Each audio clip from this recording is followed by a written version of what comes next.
بسم اللہ الرحمن الرحیم۔ السلام علیکم۔ آج 24 ستمبر بروز اتوار ہم بات کریں گے دو اہم ایشوز کے حوالے سے۔ نگران وزیر اعظم سے ایک بلنڈر ہوا ہے اور اس بلنڈر کے بعد وہ بلنڈر ان کو مہنگا پڑ گیا ہے۔ عمران خان کے خلاف ایک سٹیٹمنٹ دینی تھی، انتہائی ناکام دورہ ہوا ان کا اقوام متحدہ کا۔ وہاں سے وہ پہنچے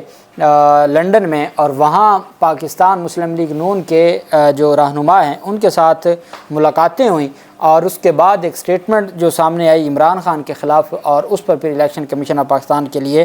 امتحان شروع ہو گیا۔ پاکستان تحریک انصاف نے دبنگ ایکشن لے لیا، اس کی تفصیل میں آپ کے ساتھ شیئر کروں گا۔ اور ساتھ ہم بات کریں گے اسلام آباد ہائی کورٹ کا ایک بڑا اہم فیصلہ سامنے آیا ہے، جبری گمشدگیوں سے متعلق اور جبری اغوا سے متعلق جو فیصلہ سامنے آیا ہے وہ بھی میں آپ کے ساتھ شیئر کروں گا۔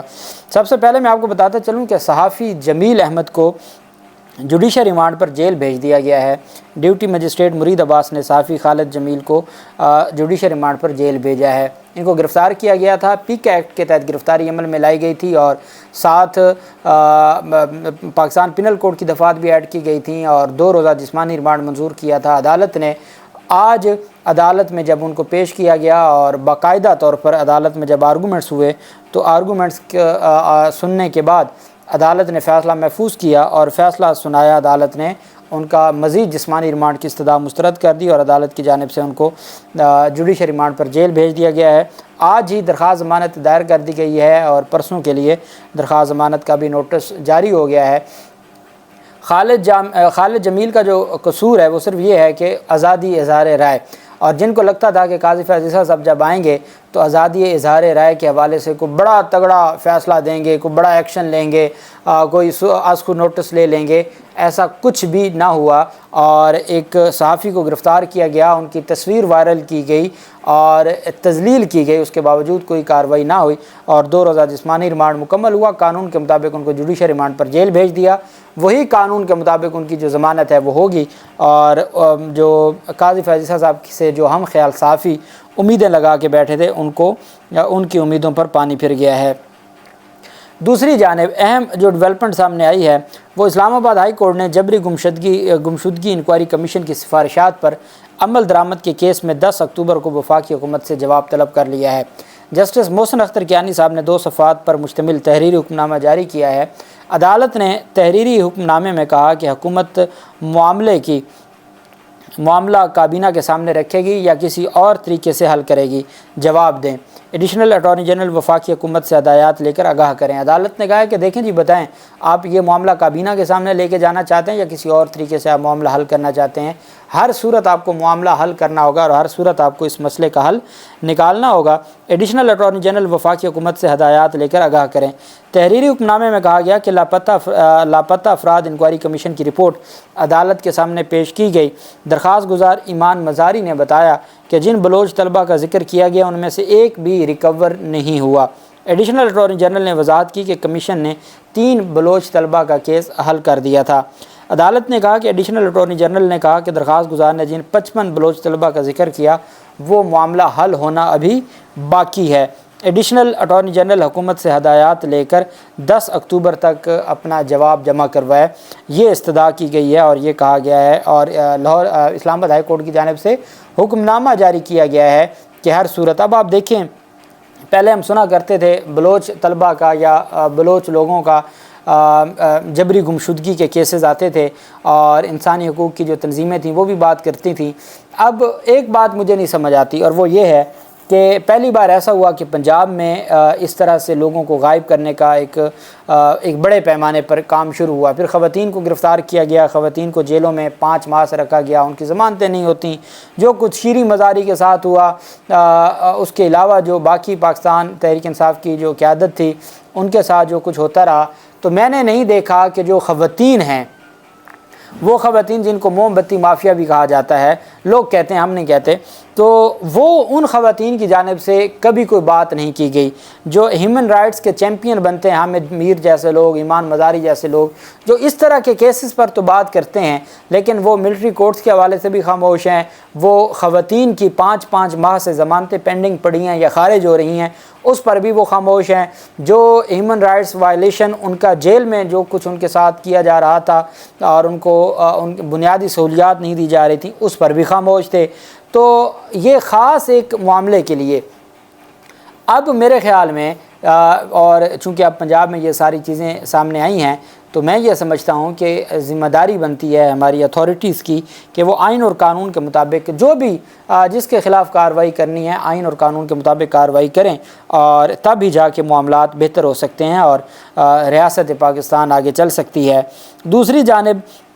نگران وزیر اعظم، آپ جانتے ہیں کہ نگران وزیر اعظم گئے تھے 5-6 روزہ دورے پر اقوام متحدہ، وہاں خطاب کیا، آپ جانتے ہیں خالی کرسیاں تھیں، خطاب کس نے سننا تھا؟ اور بدقسمتی آپ دیکھیں بڑے بڑے امیر ممالک کے جو ہیڈ آف دی اسٹیٹ تھے کوئی بھی نہیں گیا، اور ہمارے غریب ملک کے جہاں حالت یہ ہے کہ لوگوں کے پاس بجلی کے بل کے پیسے نہیں ہیں، لوگوں کے پاس کھانے کو کچھ نہیں ہے، اور آئے روز خودکشیاں ہو رہی ہیں، اور ہمارا جو نگران وزیر اعظم ہے وہ ایک بھاری بھرکم اپنے ساتھ ایک قافلہ لے کر اقوام متحدہ گئے۔ وہاں کون آپ کی بات سنتا ہے؟ نگران سے تو ملنے بھی کوئی نہیں گوارا کرتا، اور پھر وہاں جس طریقے سے ہوا دنیا کے اخبارات لکھ رہے ہیں، اور جو انہوں نے وہاں پر بیٹھ کر گفتگو کی ہے اور جو اپنا موقف دیا ہے، ایسی حکمت عملی اور ایسی باتیں جو ہم نے آج تک اپنی خارجہ پالیسی میں نہ دیکھی ہیں نہ پڑھی ہیں۔ پتہ نہیں وہ کہاں سے وہ خارجہ پالیسی بیان کر رہے تھے۔ پھر مزے کی بات کہ کسی بھی کوئی بھی بڑی ملاقات یا میٹنگ نہ ہو سکی نگران وزیر اعظم سے، اور پھر وہاں نگران وزیر اعظم نے بیٹھ کر ایک انٹرویو دیا، اور نگران وزیر اعظم انوار اللہ کاکڑ نے دورہ امریکہ کے درمیان غیر ملکی خبر رساں ادارے ایسوسی اینڈ پریس اس کو دیے گئے انٹرویو میں کہا گیا کہ عمران خان اور ان کی جماعت کے سینکڑوں کارکنان کے بغیر بھی منصفانہ انتخابات ہو سکتے ہیں۔ جو سابق وزیر اعظم ہے، ملک کی سب سے بڑی جماعت ہے، ہر ضمنی الیکشن میں جس نے ثابت کیا ہے کہ وہی انتخابات جیت رہے ہیں، وہ KPK ہو یا وہ گلگت بلتستان ہو، نگران وزیر اعظم جس نے صاف اور شفاف انتخابات کروانے کے لیے جس کو آئینی طور پر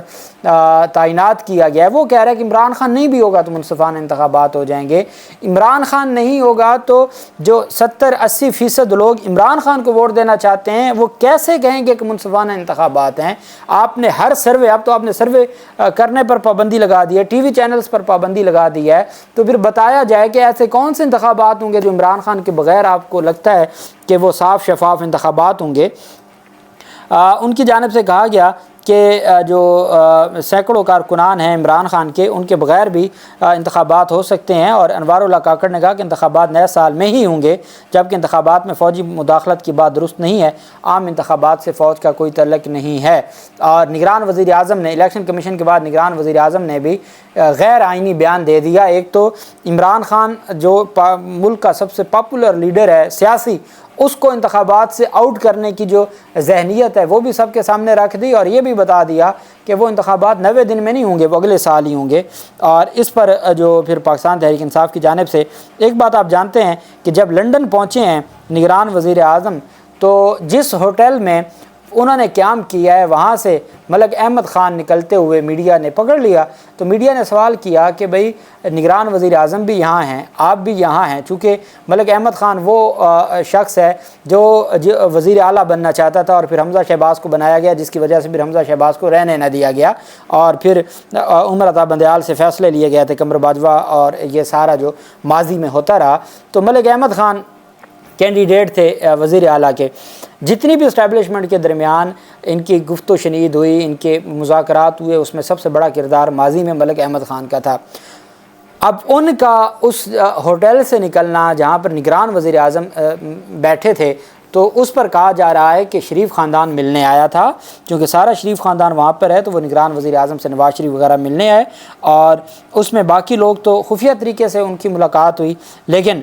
جو ملک احمد خان ہے وہ پھر رنگے ہاتھوں پکڑے گئے، ان کو صحافیوں نے پکڑ لیا کہ جی آپ یہاں کیا کہہ رہے ہیں، یہاں تو نگران وزیر اعظم آئے ہوئے ہیں، اور انہوں نے پھر ٹال مٹول دیا پاکستان تحریک انصاف کی جانب سے۔ اب صرف یہ جو ان کا بیان ہے، یہی بیان کافی ہے ان کو عہدے سے ہٹانے کے لیے۔ نگران وزیر اعظم کو انہوں نے اتنا بڑا غیر آئینی بیان دیے، وہ کہہ دیتے جی کہ مجھے نہیں پتہ ان چیزوں کا، عمران خان اگر تو عدالتیں ان کو اجازت دیں گی وہ انتخابات لڑیں گے، نہیں دیں گی نہیں لڑیں گے۔ ان کا یہ کہنا کہ ہاں جی کوئی نہیں جی عمران خان نہیں بھی ہوں گے تو انتخابات ہو جائیں گے اور منصفانہ ہوں گے، یہ نگران وزیر اعظم نے اپنے جو مینڈیٹ ہے اس سے آگے ہٹ کے بات کی ہے۔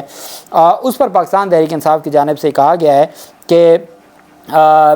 نگران وزیر اعظم کا بیان آئین اور جمہوریت اور ملکی مفادات کے حوالے سے ریاستی ڈھانچے میں پائی جانے والی عدم حساسیت کا مظہر ہے۔ تحریک انصاف پاکستان کی سب سے بڑی سیاسی جماعت اور عمران خان مقبول ترین سیاسی قائد ہیں۔ نگران وزیر اعظم کو معلوم ہونا چاہیے کہ عمران خان یا تحریک انصاف کی شمولیت کے بغیر کروایا گیا کوئی بھی الیکشن غیر آئینی، غیر اخلاقی اور غیر قانونی ہوگا، جسے عوام ہرگز قبول نہیں کریں گے۔ اور پاکستان تحریک انصاف نے کہا کہ غیر معمولی عوامی تائید کی حامل سیاسی قیادت اور جماعتوں کو مصنوعی، غیر جمہوری اور غیر آئینی طریقوں سے انتخابات سے باہر کرنے کا نتیجہ ہمیشہ تباہ کن رہا ہے۔ دستور، قانون، جمہوریت اور اخلاق نگران وزیر اعظم کو سیاست اور انتخابات پر اثر انداز ہونے کے کسی غیر فطری، غیر جمہوری اور غیر آئینی منصوبے کا حصہ بننے کی ہرگز اجازت نہیں دیتے۔